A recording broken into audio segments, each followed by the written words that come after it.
Seorang salaful ummah dari tabi'in pernah mengadakan perjalanan perniagaan dari Baghdad, ibu kota Irak, ke Damaskus, ibu kota Syria. Zaman dulu orang mengandalkan cahaya matahari. Nggak ada penerangan kayak kita sekarang. Jadi orang kalau pagi jalan sampai menjelang terbenam matahari, mereka tinggal di situ, tunggu sampai besok nginep, besok terbit matahari baru jalan lagi. Karena mereka nggak ada penerangan. Orang ini kebetulan sebelum tiba di Damaskus, pas waktu maghrib, dia tiba di sebuah hutan.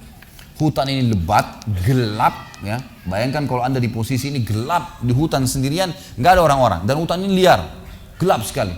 Maka dia terpaksa nginap, tunggu besok terbit matahari baru bisa jalan. Kalau dia keluar juga jadi kacau kemana-mana jalannya, gitu kan.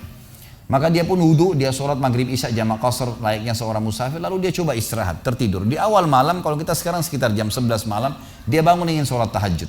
Dia cerita tentang dirinya, ulama angkat kisah ini dalam buku-buku akidah tentang masalah hubungan seorang hamba dengan Allah Azza wa Jalla.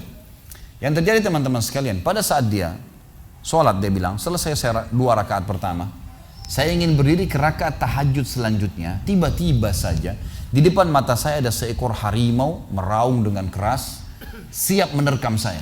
Dan kedengaran dari suara harimau ini dia kelaparan.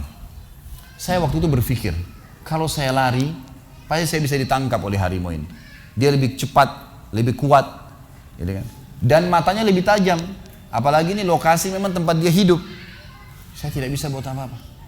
Maka dia bilang tiba-tiba saya teringat dengan Tuhan Allah Azza wa Jalla. Lalu saya berkata pada harimau tersebut. Dia berkata, wahai harimau, kalau seandainya Allah yang telah menciptakan kamu dan saya, ya, mengutusmu untuk memakanku, aku tidak akan melawan.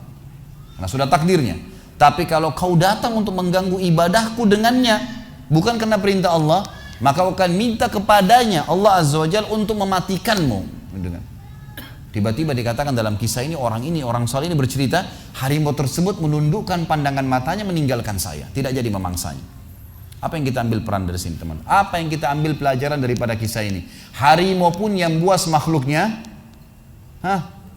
Allah Azza wa Jalla. Ini masih hidup gak ini? Kok nggak ada nyaut, nggak ada apa ini?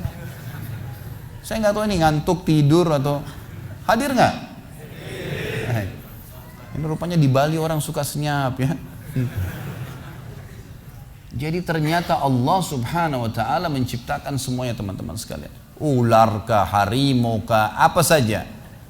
Salah satu kebahagiaan seorang mukmin yang kenal Tuhannya adalah tidak akan pernah takut kepada raja zalim, kepada pasukan yang 10.000, 1 juta. Apa saja tidak akan pernah dia takutin, karena tidak akan mati kecuali ajalnya datang, gitu kan? Subhanallah, kisah Al-Ala Al-Hadrami, seorang sahabat Nabi yang mulia. Beliau pernah diutus oleh Nabi SAW untuk berperang. Begitu tiba di sebuah mulut hutan, hutan itu agak lebat, gitu kan? Begitu tiba di mulut hutan, beliau ingin menyeberang, tapi beliau utus dulu, ya, beberapa pimpinan pasukan, coba cek hutan ini bisa dilewatin nggak? Mereka kecek, setelah ngecek Gebali mengatakan, wahai Amir, pemimpin nggak bisa lewati. Ini hutan terlalu lebat, juga kita tidak tahu di mana jalan keluarnya, penuh dengan hewan-hewan buas. Kalau anda paksakan lewat, pasukan anda akan habis. Apa kata beliau? Baiklah, setelah saya bertakbir 3 kali, ikutin saya. Maka beliau pun mendekatkan kudanya lalu berteriak dengan suara keras, wahai semua yang ada di dalam hutan ini, yang mendengarkan suara saya atau tidak mendengarkan suara saya, kalian tahu kami siapa? Kami adalah utusan Rasulullah SAW berperang di jalan Allah. Maka mudahkanlah jalan kami untuk keluar dari hutan ini. Dalam riwayat ini dikatakan dan yang disaksikan oleh para sahabat, hewan-hewan yang biasa saling memangsa, kayak harimau sama rusa, gitu kan, serigala sama kelinci, semuanya bersebelahan, saling bersatu, berdempetan untuk menunjukkan jalan keluar pasukan mujahidin, sampai mereka keluar tidak digigit 1 orang pun. Kekuatan keyakinan kepada Allah Azza wa Jalla ini luar biasa.